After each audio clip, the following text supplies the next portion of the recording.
नमस्कार, मैं रमाकांत गुप्ता और आप देख रहे हैं नेशन 24 न्यूज।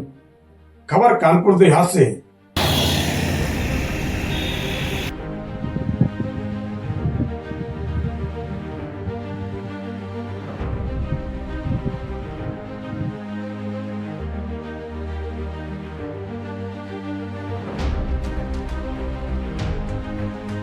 2011 में ये लैंको और हिमावत नाम की दो कंपनियां आई थी जिन्होंने भूमि का अधिग्रहण किया था। जब कंपनी आई थी तो किसानों को बहुत बड़े बड़े सपने दिखाए गए थे कि आपके गांव में हम कॉन्वेंट स्कूल बनाएंगे और पानी की लाइनें बिछाएंगे, टंकी बनवाएंगे, रोडें बनवाएंगे।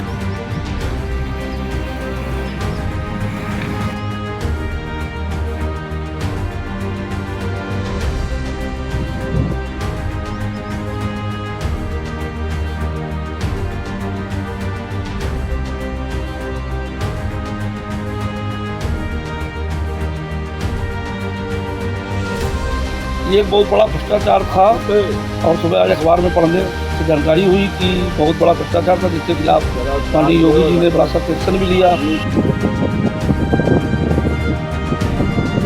इनके खिलाफ तो बिल्कुल एकदम से ऐसी कड़कड़ी कार्रवाई होना चाहिए जैसे हमारे साथ धोखाधड़ी हुआ है, तो इनकी उसको सजा जरूर मिलनी चाहिए।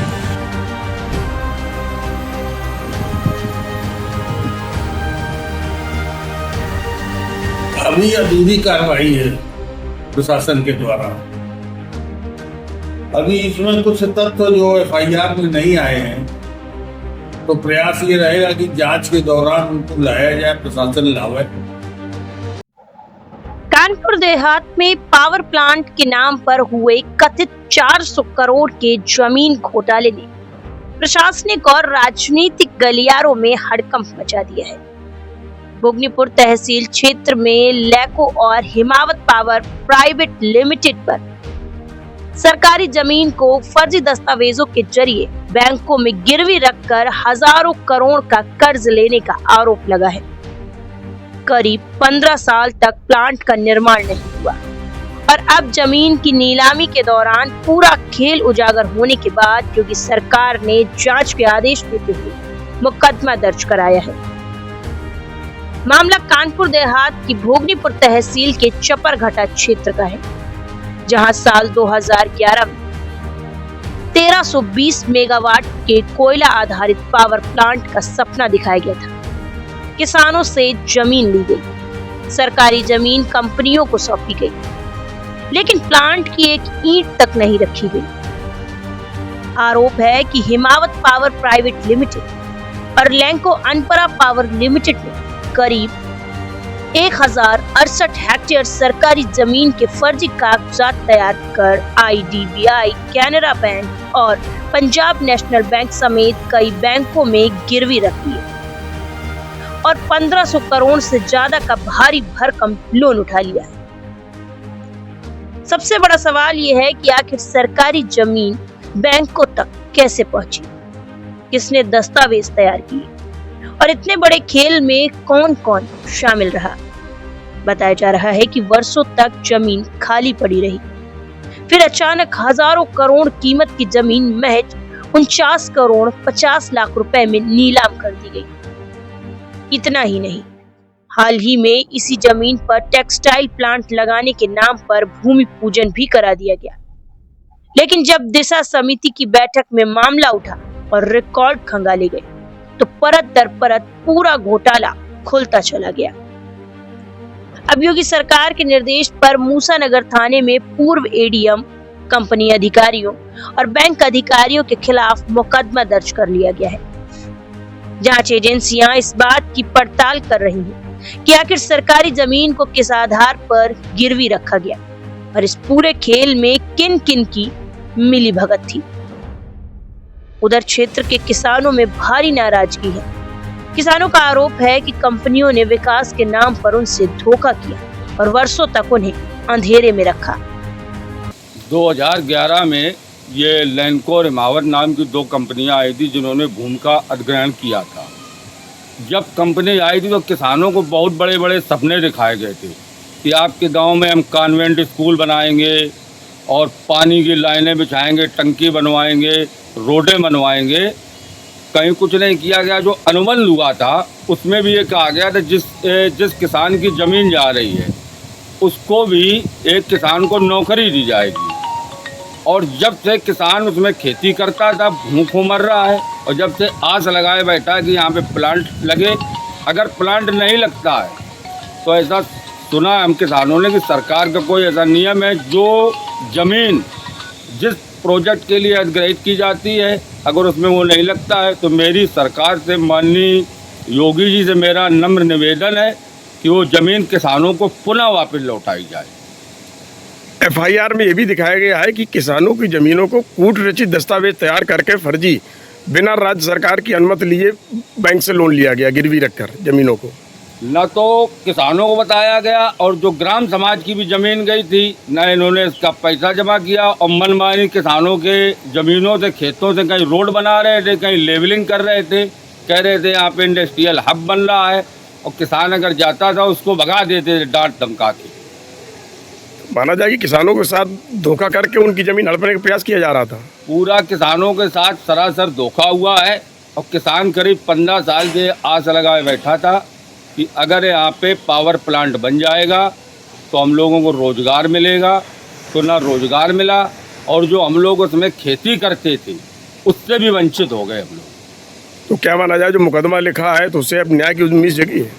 आप तो ऐसे लग रहा है कि जो लोगों ने इसमें गड़बड़ घोटाला किया है तो ऐसे लग रहा है कि कुछ न्याय मिलेगा किसानों को। 2011 में जो उन्होंने ज़मीन अधिग्रहण की थी और उन्होंने सपना दिखाए थे कि गांव गोद लेंगे, रोड बनाएंगे, लाइट फ्री देंगे, ये तो हम लोगों के साथ तो फ्रॉडगिरी का काम इन्होंने किया है। और इनके साथ झूठे वादे, अब तो फर्जी कंपनियां आ रही हैं, उनने का रोड बना रहे हैं, और अगर हम लोग खेती करना भी चाहे जपेट लेते हैं, खेत देते हैं, वो करने नहीं देते हैं। तो इनके खिलाफ तो बिल्कुल एकदम से ऐसी कड़ी कार्रवाई होना चाहिए। जैसे हमारे साथ धोखाधड़ी हुआ है तो इनकी उसको सज़ा जरूर मिलनी चाहिए। भी जानकारी मिली थी कि हाल ही में कुछ समय पहले कि हजारों करोड़ों की ज़मीन को 49 करोड़ 50 लाख रुपए में नीलाम करी गई थी बैंकों ने की। इन्होंने धोखा इसलिए किया, सपने दिखा करके, लालच दे करके इन्होंने सब फ्रॉडगिरी काम किया है। और लालच में हम लोगों ने किया कि चलो हम लोगों को कुछ ना कुछ इससे रोज़गार मिलेगा, नौकरी मिलेगी। इन्होंने पूरे सपने दिखा करके सब ऐसा किया ना फ्रॉडगिरी काम। बिल्कुल बिल्कुल हम सहमत हैं, इनके साथ कड़ी कार्रवाई होनी चाहिए, कड़ी इनको सज़ा मिलनी चाहिए। ये एक बहुत बड़ा भ्रष्टाचार था, और सुबह आज अखबार में पढ़ने से जानकारी हुई कि बहुत बड़ा भ्रष्टाचार था जिसके खिलाफ माननीय योगी जी ने बड़ा सख्त एक्शन भी लिया। और हम तारीफ करना चाहेंगे माननीय रमाकांत गुप्ता जी की। स्वयं आपने इस विषय को बहुत प्रमुखता से चैनल पे पहले भी चलाया था भ्रष्टाचार को उजागर करने के लिए। और दिशा की बैठक में हमारे पोखराया नगर के ही श्री राजेश तिवारी जी ने इसको बहुत जोर शोर से उठाकर और डीएम से इस विषय में कार्रवाई की मांग की थी। और उसी विषय में माननीय योगी जी ने, माननीय भोले सिंह सांसद जी ने भी, जो दिशा की मीटिंग की अध्यक्षता करते हैं, उन्होंने भी एक बहुत बड़ा ये खेल भ्रष्टाचार का, जो किसानों के किसान समर्थक सरकार जो कही जाती है, उसमें किसानों के साथ जो ये भ्रष्टाचार और भेदभाव किया गया, जिससे किसान ठगा महसूस कर रहा था अपने आप को। ना ही उसको अपने ज़मीन का कोई अच्छा मुआवजे की रकम मिल पाई, ना ही उसको कोई रोज़गार मिल पाया।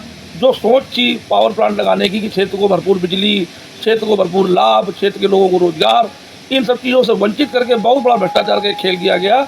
और कहीं ना कहीं से मैं कहना चाहूँगा, इसमें कोई चोरी नहीं है, हमारे कुछ जनप्रतिनिधि भी पर्दे के पीछे से इसमें इन्वॉल्व हैं, उनका भी इसमें हिस्सेदारी है। जो ये बैंक से दूसरी फर्मों को दिया गया है, अग्रवाल एंड कंपनी जिन्होंने लिया है, जो संतुलीकरण कार्य है, उसमें हमारे कहीं ना कहीं से कुछ जनप्रतिनिधि भी इन्वॉल्व है। इतने बड़े खेल में अकेले उनकी हिम्मत नहीं है कि वो इतना बड़ा खेल कर जाए। बिल्कुल, हजारों करोड़ की ज़मीन को 49 करोड़ 50 लाख में नीलाम किया गया था। बहुत बड़ा भ्रष्टाचार है। इसकी तो जांच कायदे से तो बहुत बड़े स्तर पर सीबीआई से जांच का विषय है कि ये कायदे से माननीय योगी जी को संज्ञान लेकर इसको सीबीआई से जांच कराना। इसकी मेन जड़ तक जाने की जरूरत है कि कहाँ किन किन स्तर पर भ्रष्टाचार हुआ है। अगर बैंकें भी छोटे छोटे लोन लेने जाओ तो बैंक इतने चक्कर लगवाती है, और जरा ऐसे काम के लिए 20 चक्कर लगाती है। आदमी जाता है तो वहाँ से लौट आता है, अपने जो है काम नहीं करा पाता। और किसान के खेत औने पौने में, क्रेडिट कार्ड में किसान रोता है, बैंकों में जाता है। और इतनी ज़्यादा बड़े भ्रष्टाचार पैमाने पर हुआ, और किसान और ज़मीन औने पौने दामों पर चली गई। करोड़ों अरबों की ज़मीन वो 50 करोड़ में जा रही है। उसकी जो है अपनी लैंड वैल्यू अगर सरकारी मालियत देखी जाए तो मालियत से भी कम करके बेची गई है। इससे ये बहुत बड़ा भ्रष्टाचार है, और हम चाहेंगे कि इसकी बहुत गहन तरीके से जांच हो। ऐसा ना हो कि आज मामला उठा है और कुछ दिन बाद फिर पुराने धरने पे आके पत्रावली बंद हो जाए। आपके चैनल से भी चलता रहेगा, उम्मीद करते हैं कि आपका चैनल प्रमुखता से तो उठाएगा। वहीं दिशा समिति के सदस्य और बीजेपी के पूर्व जिला अध्यक्ष राजेश तिवारी ने भी इस मामले को बड़ा घोटाला बताते हुए कई गंभीर आरोप लगाए। उनका कहना है कि कंपनी अधिकारियों ने बैंक और कुछ अफसरों के साथ मिलकर किसानों और सरकार दोनों को चूना लगाया है। उन्होंने दावा किया कि अगर निष्पक्ष जांच हुई तो कई बड़े सफेद पोश नेताओं और अधिकारियों के नाम सामने आ सकते हैं। अभी अधूरी कार्रवाई है प्रशासन के द्वारा।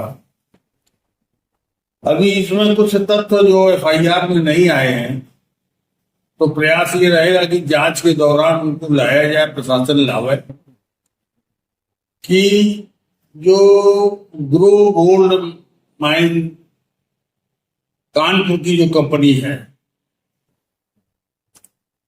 उसने आईडीबीआई बैंक से 49.50 करोड़ में जो नीलामी में जमीन प्राप्त की है, वो मानक के विपरीत है, क्योंकि 1200 करोड़ रुपया आईडीबीआई ने फाइनेंस किया था लैंको लिमिटेड को, और जैसा बैंक के द्वारा जानकारी हुई कि 5 बार नीलामी उसको की गई एनपीए होने के उपरांत, तो 10% ही ये अमाउंट कम कर सकते हैं हर नीलामी। यदि कोई नीलामी करता नहीं पहुंचता है तो उस अमाउंट का वो 10% उसको कम करके फिर जो है नीलामी बुलवाएंगे। तो हम कहते 5 दफे यदि उन्होंने 10% के हिसाब से कम भी किया तो 400-500 करोड़ रुपया कम होगा। तो 1200 में इसको फिर भी जो है 600 करोड़ के आसपास इसको नीलाम होना चाहिए, जो अपर लेवल के बैंक के अधिकारियों से मिलकर उक्त कंपनी जो कानपुर की है उसने 60 काट करके इस 49.50 में किसानों की जमीन, जो हमारे देश का अन्नदाता है, उसको इस तरह से लूट लिया जाए,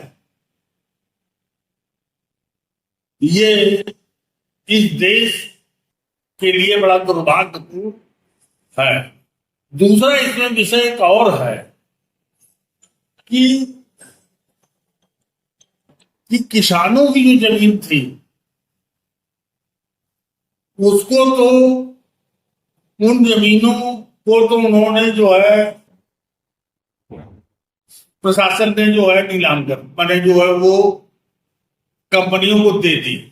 कि ग्राम समाज की एक जमीन जो सरकार की है, तो सरकार ने किसानों की को तो भूमिहीन किया भी, लेकिन सरकार ने अपनी जमीन भी उद्योगपतियों को फ्री में दे दी,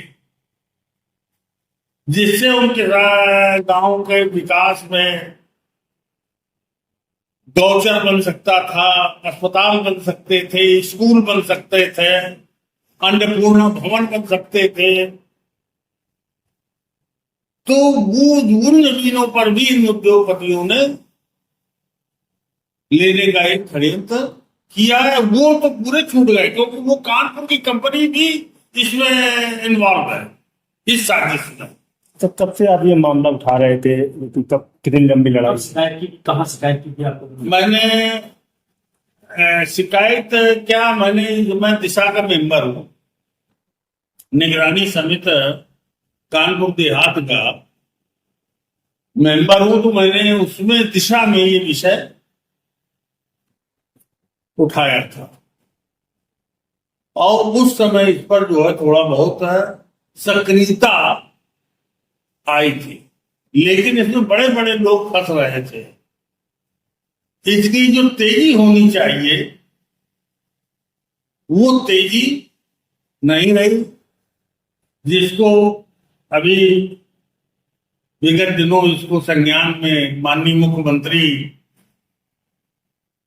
जी के का ध्यान आकृष्ट कराया गया, तो जो है इधर लगी। तो उन्होंने जो है जिलाधिकारी को बुलाकर पूरे तथ्यों को देखने के बाद, लेकिन इस पर भी कहीं न कहीं अधिकारियों ने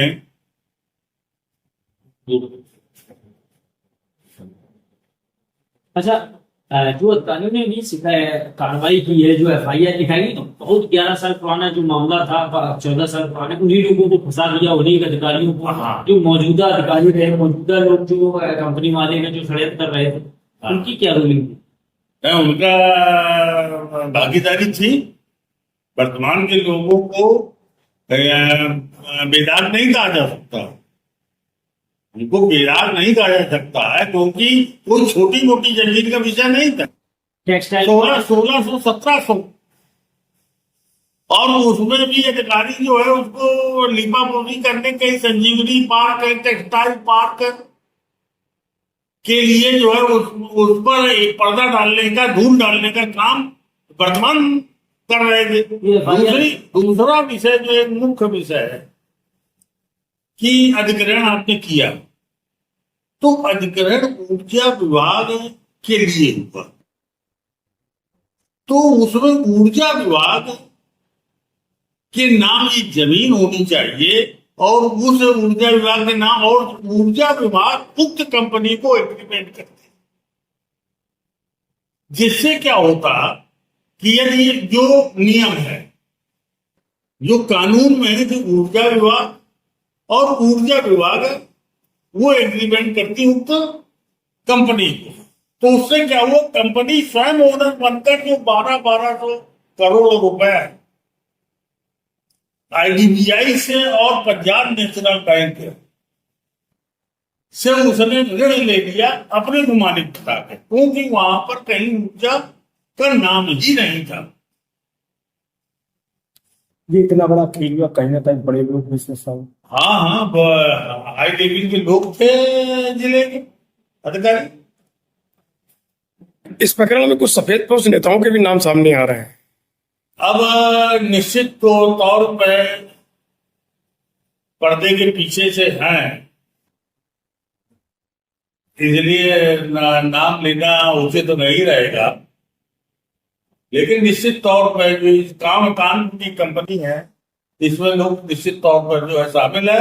ये उच्च स्तरीय जांच इसकी कराई जाए तो जो है, हम नहीं तो जैसे पिछले में लेखपालों तक को 4 व्हीलर दी गई, 10-11 में लेखपालों को 4 व्हीलर दी गई है, तो क्या इसके लिए मांग तो फिर जो अभी भाई FIR और जो भी अधिकारी है मौजूदा, वो केवल पुराने लोगों को ही दोषी मान रहे हैं, FIR में। हाँ, अब वर्तमान में स्वयं बैठे हम लोग कहते तो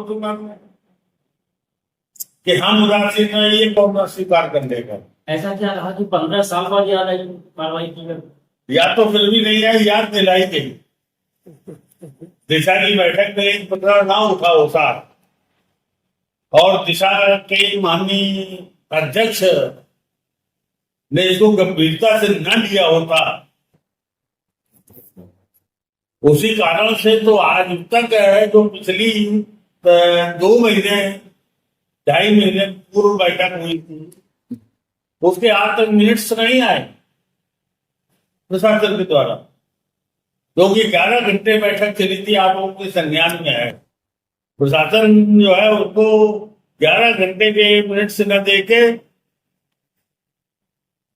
शायद जो है जैसा हमें ज्ञात है कि 8 घंटे के आसपास के मिनट्स देने की योजना में है। तो इस कार्रवाई से क्या किसानों को कुछ उम्मीद जगेगी? नियमानुसार तो ये जमीन वापस होनी चाहिए, क्योंकि 3 साल बाद, पहले ये शायद 6 साल का विषय था, अब 3 साल में यदि वो उक्त कंपनी अपना संयंत्र नहीं लगाती है तो वो पूर्वज जमीन हो जाएगी। तो क्या इस तरीके से उच्च एजेंसी से इसकी जांच होनी चाहिए? है? किसी को कुछ एजेंसी से सुरक्षा एजेंसी जांच हो, सीबीआई हाँ ये होनी चाहिए, उच्च स्तरीय नहीं होनी चाहिए, क्योंकि यहाँ तो फिर नीपापोती का प्रयास किया जाएगा। क्योंकि 11 साल यही प्रशासन बने, 1700 बीघे जमीन का विषय, 1700 बीघे जमीन आपने ने किसी कंपनी को दे दी और कंपनी लेके पी के बैठ गई। और उच्च स्तरीय इसलिए भी जांच कि जो हमारी संज्ञान में है कि ये उक्त कंपनी तो शायद